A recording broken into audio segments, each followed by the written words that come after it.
One Zambia, One Nation, and thanks for joining us on Zanis News. To present, my name is Juliet Mtale. Top stories in the news tonight. President Hichilema calls for joint efforts in the fight against crime. First ever African Continental Free Trade Area Youth Symposium opens.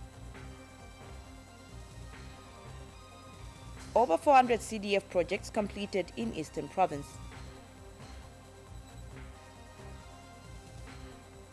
And Chrysosta Nankoko football tournament closes. Zanis News in detail. President Hakainde Hichilema has called for collaborative efforts and adoption of innovative prosecution techniques in the fight against crime. President Hichilema says criminals have become increasingly sophisticated in their efforts to hide their activities, hence the need for prosecutors to develop a wide-ranging strategy for digital and financial crime investigation and prosecution. The head of state was speaking in a speech read for him by the Minister of Justice, Mulambo Haimbe, during the official opening of the National Inaugural Prosecutors Conference in Livingstone. Here is a report. The three-day inaugural National Prosecutors Conference has opened in Livingstone. The conference has attracted over 700 prosecutors from across the country. President Hakainde Hichilema, who was represented by Minister of Justice Mulambo Haimbe, officially opened the conference with a call for teamwork and adoption of innovative prosecuting techniques in the fight against crime. Economic and financial crimes have become increasingly difficult to identify, investigate, and prosecute. This is an ever-evolving, complicated, and fast-changing subject where criminals continuously test new ways to rob our country. Director of Public Prosecutions, Gilbert Peary, has challenged prosecutors to exercise excellence in handling of crime cases. The clarion call that needs sounding at this juncture is that as prosecutors we must fearlessly prosecute all crime, irrespective of who the perpetrators are. We must banish the notion that the rich and the so-called connected individuals can get away with crime. And United Nations Resident Coordinator Beatrice Mutali has praised government for its efforts in fighting economic and financial crime in the country. I commend the efforts of the government of the Republic of Zambia and all its partners in recognizing the importance of joint collaboration. By sharing experiences and best practices, we can strengthen our collective ability to investigate and prosecute criminals who exploit legal systems to evade justice. Meanwhile, Attorney General Alliance Africa has called for use of technological advancement in fighting crime.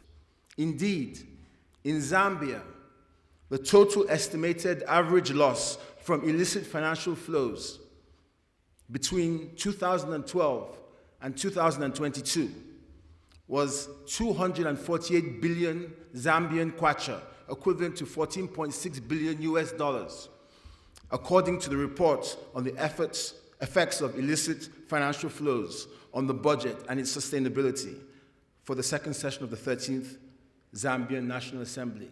Ladies and gentlemen, that's 248 billion Zambian kwacha. That's a lot of money. As such, in this landscape of economic crimes and the resulting impact on Zambia, effective prosecutions demand resilience to technological advancements, resilience to globalization. It is through this that we will be able to weather the storm of complexity and rise above adversity.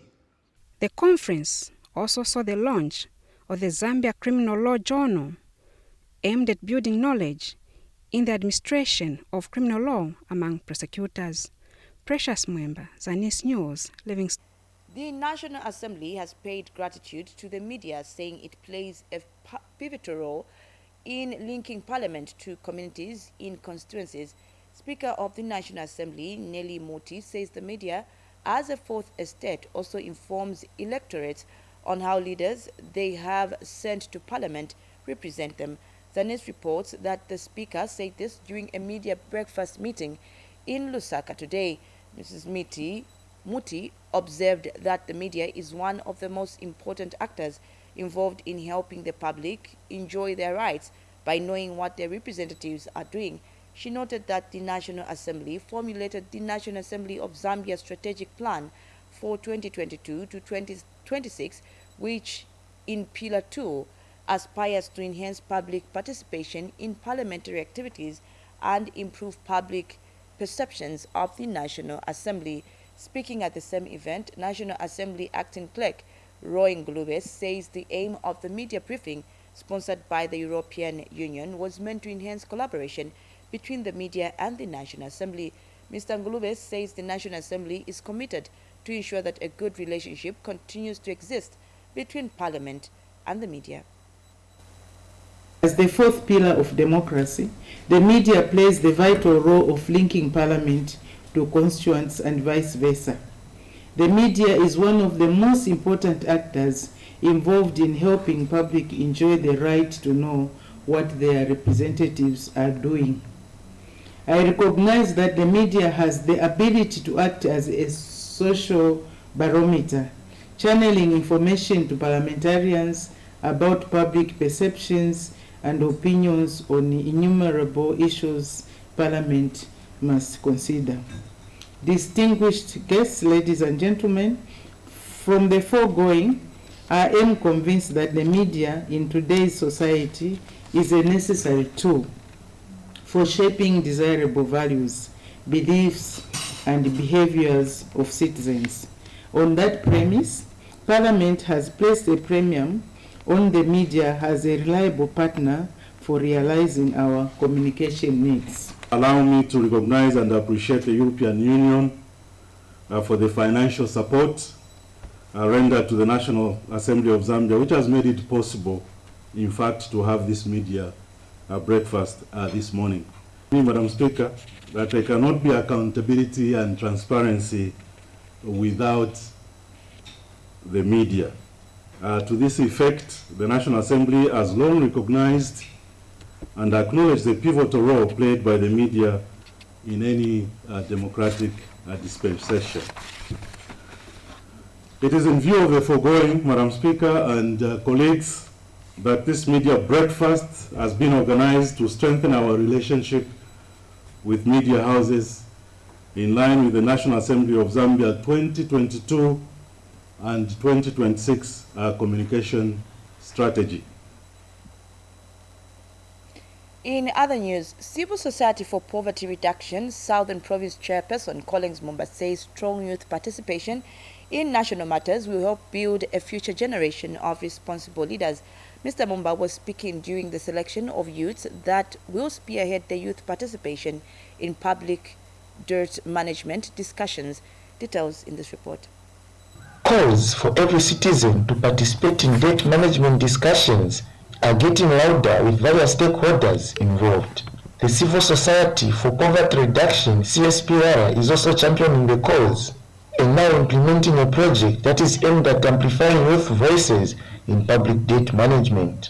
We've heard so many sentiments around the country that there are no opportunities that are provided for the young people so that they can come on board and participate.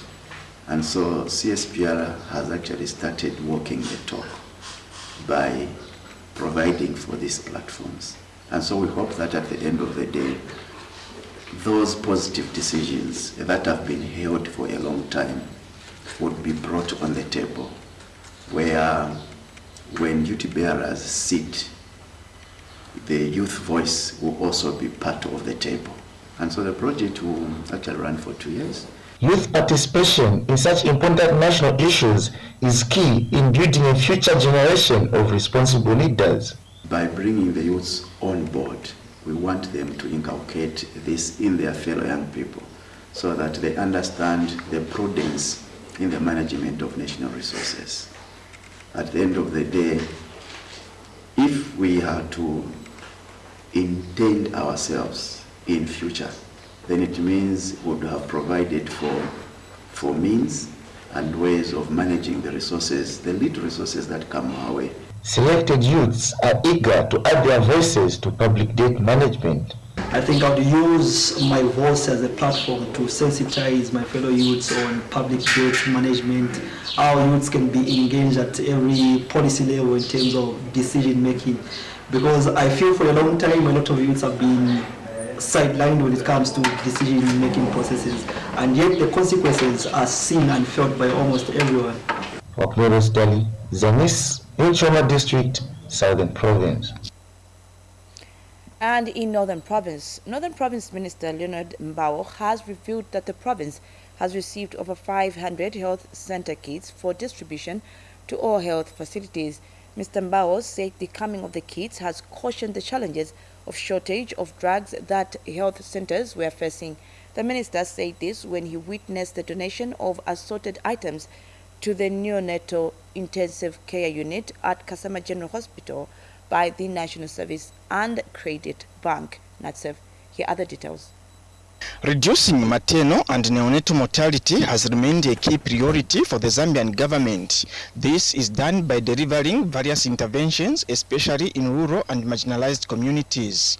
The National Savings and Credit Bank, NATSEF, is complementing government effort to reduce neonatal mortality and improve health care delivery by donating assorted items to the Neonatal Intensive Care Unit, NICU, at Kasama General Hospital. NATSEF, we hold fast to the belief that a strong community is a cornerstone of a prosperous nation, and we believe that a healthy nation is a wealthy nation. So investing in health is really, really important, and in neonatal specifically, because this is the future of the nation. They're the future ministers, they're the future bankers. Acting Northern Province Health Director Mwansa Kaindu bemoans the high cases of neonatal deaths at Kasama General Hospital. In our country, almost on a weekly basis, we report about 80 neonatal mortalities. And out of the 80, on average, on a weekly basis, Northern Province contributes with 10. And out of those 10, the majority comes from within Kasama General Hospital. Jessica from NATSEF, I'm sure, is going to really contribute to a reduction. And Northern Province Minister Leonard Mbao officiated at the handover of the items to the hospital. We are talking about 522, if I'm not mistaken, kits that we have received. Against about 308, something health centers that we have in the province. So we are aware above what this is ensured that each and every health center is provided. The minister also led the team in touring the neonatal ICU. For Zanis News in Kasama District, I am Patrick Kabwe. The first ever African Continental Free Trade Area Youth Symposium has opened with an objective to create a platform for youth across Africa to exchange ideas on innovation, entrepreneurship. The symposium is also aimed at achieving structural transformation that creates an enabling environment for inclusive trading under AfCFTA regime. We have more in this report. Youths from over 20 African countries are meeting in Lusaka for a 3-day symposium to discuss challenges faced by youths and women traders on the continent. Speaking on the sidelines of the symposium that opened today, Minister of Youth, Sports and Arts, Elvis Nkando, said the event broadens inclusiveness in the operation of the African Continental Free Trade Area through interventions that support young Africans, women and small and medium entrepreneurs by implementing simplified trade regulations. I also understand, Honorable Minister, that the specific objectives and immediate tasks of the AfCFTA state parties involve the obligations that countries in Africa should. And one of them is progressively eliminate tariffs and non-tariff barriers to trade in goods, and also liberalize trade in services between our countries. Number 2, cooperate on investment, intellectual property rights and competition policy, and also cooperate on all trade-related areas and on customs matters and the implementation of trade facilitation measures.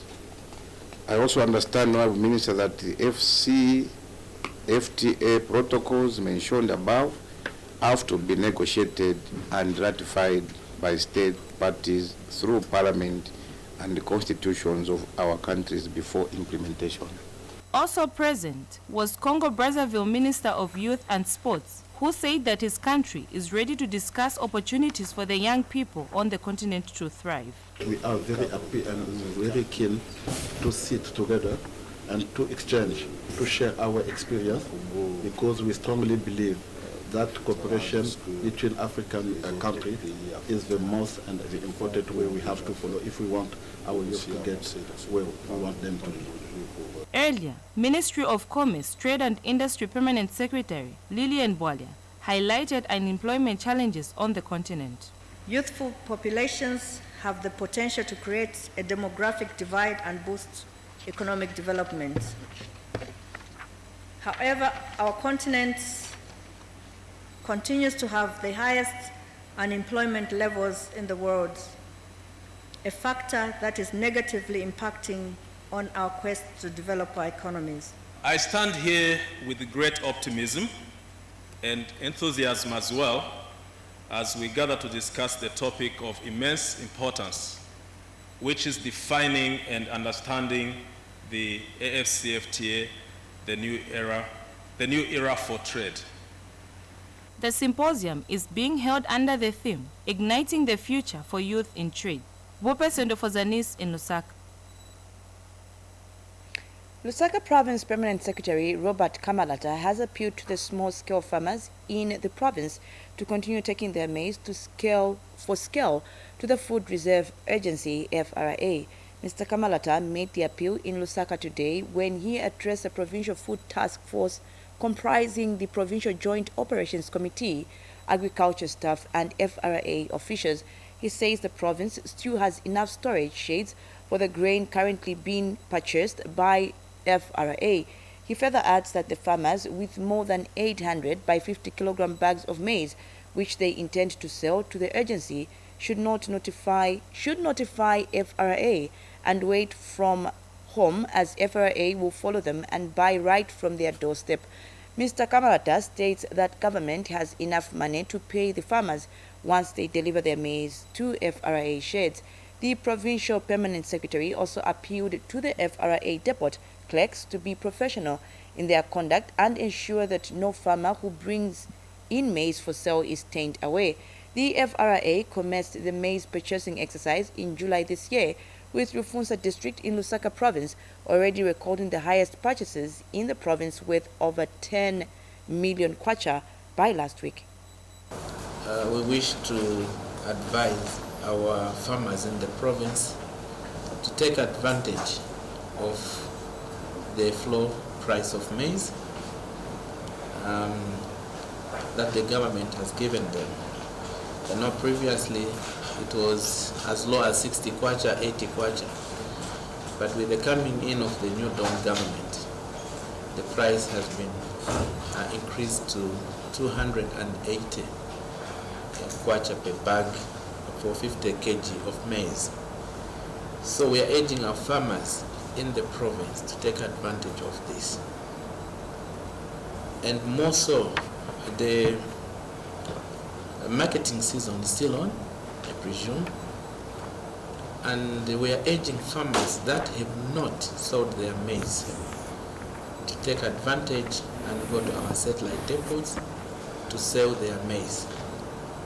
And this time we want to assure them in the province that as FRA, for as long as they bring their maize to FRA, we are now having a very short period of time in which we are paying them. And in a related development, this time around in Wapula province, the Food Reserve Agency, FRA, has purchased a total of 6,237 by 50 kilogram bags of white maize from the small-scale farmers in Mwanza-Wombwe district. Mwanza-Wombwe District Commissioner Rosemary Mwiche has confirmed the development to Zanis in Mwanza-Wombwe District after she toured selected FRA depots. More in this report by Lewis Changwe. The increase in the maize buying price by the Food Reserve Agency, FRA, has attracted a number of small-scale farmers in Mwanza-Wombwe to supply their commodity to the agency. A check by Zanis at Kazembe FRA storage shed found that a number of farmers had already supplied their commodity to the agency, while only a few were still weighing their maize.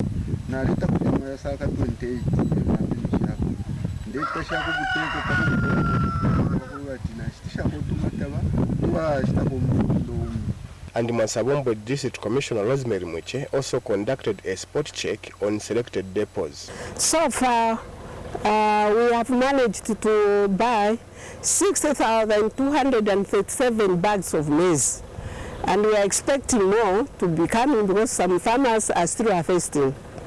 And it is from this point that I'm saying, ama farmers yonse abachiri bale sombola mataba mumapanga kuti baendesha bwangu bwangu era kuti na eba kuna bambi ama farmers mwirashitisha mataba yonse era naire muleshitisha mufire mwashibati mwasunga fyakulya mumayanda. Meanwhile, both Food Reserve Agency employees and farmers have an appeal to make. kuti tivepoka kwa vengi navanandi avashipoka kwa fertilizer vapoka kwa vati vatwala kwa vana pa kumasukuru na vavo kumakoreji rupia runtu tuvirira rwari chepa vakatulangulukeko vatukumanisha kofe 1 kwacha 65 ingo yari chepa. Lewis Changwe, Zanis, Mwansabombwe, Luapula Province. And in Southern Province, Zambia Information Communication Technology Sector Regional Manager Wembia Chitimkulu says policymakers and regulators have an important role to play in fostering an inclusive and accessible digital environment. Mr. Chitimkulu said as a digital regulation authority, ZICTA is committed to addressing the mobile disability gap, especially now where privacy has been compromised for people with disability in accessing digital services such as mobile banking, among others. While the adoption of new technology has undoubtedly been very useful for many, but for persons with disabilities, the gap in the usage is too wide, as many businesses don't factor accessibility into their products, services, and communication. But for Southern Province Zambia Information Communication Technology ZICTA Regional Manager Wembia Chitimkulu, increased digital inclusion for persons with disabilities remains key to individual privacy and protection. I think that was highlighted was also the issue of privacy. As you saw, they are being compelled to move with another platform, meaning they may not have privacy because they have to divulge the information to third parties, which we don't encourage because privacy to us is key. Persons with disabilities want the government to pioneer a new era of inclusion in the digital space. I want to thank ZICTA Choma branch for the information that they've given us. Now we're asking government if they can provide us with sign language interpreters in each and every institution, because we do face a lot of challenges in communication. Axon Mianda, a digital genius, has developed a software to increase digital inclusion for persons with disabilities, but lack of sponsorship has hampered his ambitions. This software is going to totally help in terms of breaking the language barriers, and what really motivated us as to develop this software is because we saw how these people are being treated in society. Giftibanj Zanis, Choma, Southern Province. Thank you, Gift, for that report. Now, Eastern Province has from 2022 to date completed 488 school infrastructure projects using Constituency Development Fund CDF. Provincial Local Government Auditor Alik Peteni says the project included completion, rehabilitation and construction of new classrooms. Meanwhile, Eastern Province Minister Peter Piri is happy with the current approach to CDF implementation that he described as non-segregative. Abigail Kashweka gives us the details. Improved infrastructure in the education sector is one notable success that has come as a result of increased constituency development funds. In Eastern Province, a total of 488 classroom projects have been completed from last year. Provincial Local Government Auditor Alec Patton says all the classrooms have been equipped with desks. What they have been doing here is some of them they have been renovating them, others it has been completely construction, and still others it has just been completion. You find the structure was halfway built, they complete them. So the total of 488 classroom blocks have been either renovated, completed, or constructed in the province. These classroom blocks are coming with a full desk, because we have also an issue that the president has raised. He doesn't want to see any child sit on the floor. Meanwhile, Eastern Province Minister Peter Piri says CDF is a game changer. We've got the president who has a political will. You've seen initially when we went into government in 2021, CDF was increased, which is actually a game changer. I can rest assure you, wherever I've gone here in Eastern Province, there are projects that are happening, there's projects that are being handed over. We've seen it changing the faces of so many districts. I've been commissioning projects around. Previously I was in Lundazi, where I saw beautiful schools that have been put up where we had no schools, classroom learning spaces. We've seen desks coming to the learners in most areas. I should say in every district we are seeing this development coming. Infrastructure development is just one of the many aspects of CDF that the province has continued to benefit from.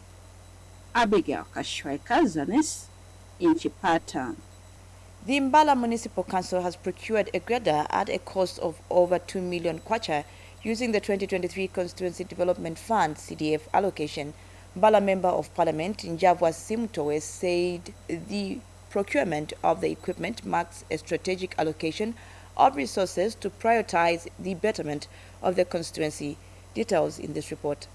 A good road network plays an important role in spearheading socio-economic development of an area. This is why most constituencies have prioritized the procurement of earth-moving equipment using Constituency Development Fund. Mbala Municipal Council has procured equipment as Area Member of Parliament in Javasmuto commissioned the grader. This grader you see here was purchased at the cost of 2,499,500 kwacha under the 2023 CDF development allocation. The acquisition of this equipment will enable us to rehabilitate our roads, improve rural road connectivity, and bring about inclusive economic transformation in the district. And district administration has urged the local authority to care for the equipment. Tuiba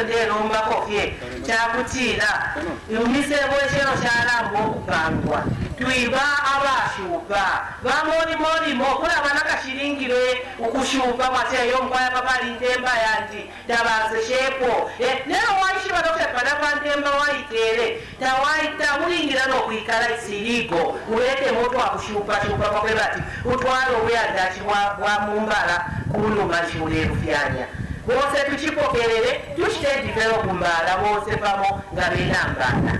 Meanwhile, motorists are happy with the development.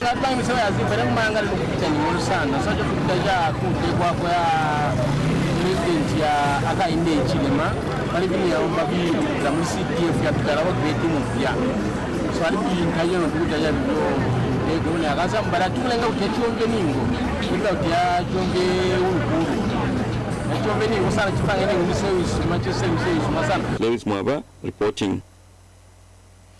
Now, lack of financial capacity by most women and girls has caused some of them not to be reporting sexual and gender-based violence cases.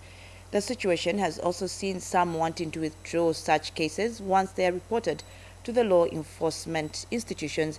In trying to address this problem, SGBV survivors are being financially empowered through saving groups under the Natwapane project in Chelenge district in Wapula province. More in this report by Kennedy Chomba. The Natwampane project has continued in its fight against sexual and gender-based violence in many ways. And one issue that has been a challenge is how to look after survivors. The project has since come in to help further and is empowering survivors of sexual and gender-based violence through financial empowerment. Harriet Mchereka is the cluster coordinator under the Notwampani project in Cherenge district and now explains the aim of the financial empowerment. Most of the survivors that we are having at our one-stop centers, they are having issues of being dependent on their spouses, whereby you find that in most cases they are being battered and they are being abused, but they don't have a way to leave the abusive home because they cannot sustain themselves. So that's why as Natwampane we thought if we can have this empowerment component, people, especially the vulnerable women on the ground, can be able to sustain themselves and not stay in an abusive home because they cannot sustain, and if they leave the home they feel like, no, I don't have money to feed my children. That's the cases that we have. Margaret Waria and Naomi Mwape are some of the members of the Ncherenge Women Cooperatives, which has been funded under the Notwampane project, and now they share how they are working. Natwampane vadi tuafue fintu ifingi ngapa vadi tupera ko 3 pini iya kwevo kutida tuinga kwata ko twingalunduro wikalo wesu ngesho baishiwe kutira ifwe ngabana mayo tuwali babayikatana ero na constitution yesu ya lemenena pakwe batu kwafwa abana abanshiwa bana mayo bali abakwato bale shingwana na mafia Natwampane vaitupere 3000 yakutafurisha pachite chimono kweva kwati 3000 yache pakati twachite twali magarden ngeimweni I garden twetsonso chesu twashesonke takubene batsonso basonkeshe 300 kulima kwapa kwafika kujya devinga ko 5 saving kuti kale turundurirako kale tupera ko pantanshe mkwai efi ba Chomba reporting for Zanis News in Cherenge district. Southern Province Permanent Secretary says government attaches great importance to traditional ceremonies as they preserve, sustain and showcase customs and tradition that identify a people. He said this when he graced this year's Wala Munyama traditional ceremony of Chief Jiganza Munyama in Iteji district in Southern Province. Meanwhile, Chief Jiganza Munyama of Iteji district has reiterated the need for government to put up a bridge over the Kafue River to connect Iteji and Namwala so as to have an all-weather road passable. Details in this report. The Ila people of Chikaza Munyama Chiefdom in Iteji have celebrated the Wala Munyama traditional ceremony, which showcases bravery, skill and victory in warfare. During the ceremony, there is a display of heads of cattle and also dances. At this year's event held at Lubanda, government was represented by Southern Province Permanent Secretary Dr. Aman Monze. Promotion and preservation of our cultural heritage remains paramount in the agenda of the New Dawn government. The desire of government is to develop traditional ceremonies into tourism products. Already this chiefdom is surrounded by some of the best tourism products in the country. Kafue National Park, fishing and water sports expeditions. This is apart from being home to an embodiment and prestigious cattle heritage area. The PS also explained how effective use of CDF can bring local development. Payment of CDF from 1.6 to the current amount is not by mistake. It's a calculated move in order to ensure that we take development to everywhere in the country. Chief Chikaza Munyama has emphasized the need for government to link Namwala and Iteji by constructing a bridge across Kafue River. No connectivity to Namwala to the larger part of the southern province due to lack of a bridge and all-weather road across Kafue River and Kafue flood. The chief also asked government to address human-wildlife conflict in his chiefdom. Then caused the vast destruction of Namwala GM. This has led to widespread illegal settlements and increased animal-human conflicts. Frederick Mwansa, Zanis, Iteji. And finally, in sports news, the Chrysosta Nankonko Development Foundation football tournament has finally come to a close in Kabwe with the Rising Stars football team emerging victorious after beating Mine United by a goal to 0. The tournament, which attracted 16 teams from all the 14 wards of Kabwe Central Constituency, with 4 floating trophies, will now be an annual event. More in this report. After an entire month of training and coach education both in the morning and afternoon in Kabwe, the Chrysosta Nankoko Development Foundation football tournament has finally come to close, with Rising Stars football team lifting the first place trophy dubbed the Hakainde Hichilema Trophy, a 5,000 kwacha cash and a set of jerseys after beating Mine United by a goal to nil in an exciting final played at the Zambia National Service Rugby Grounds in Kabwe District.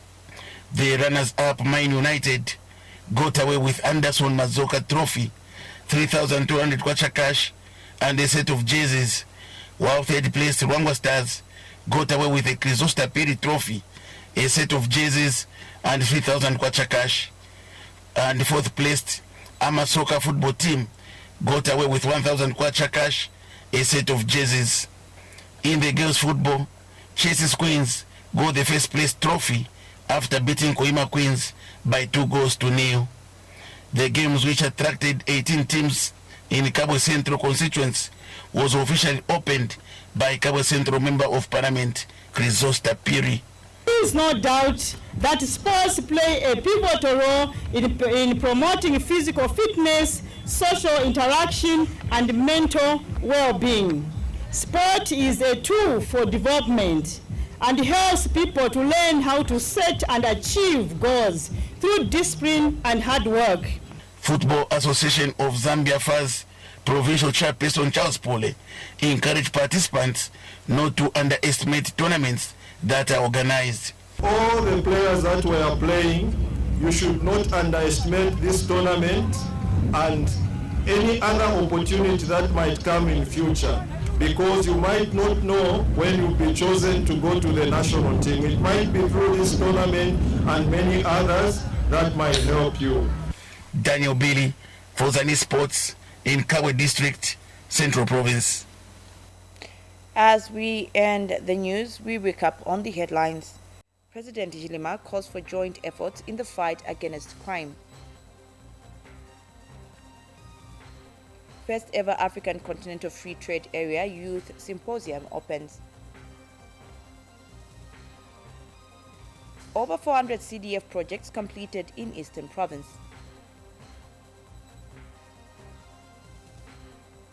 And Chrysosta Nankoko football tournament closes.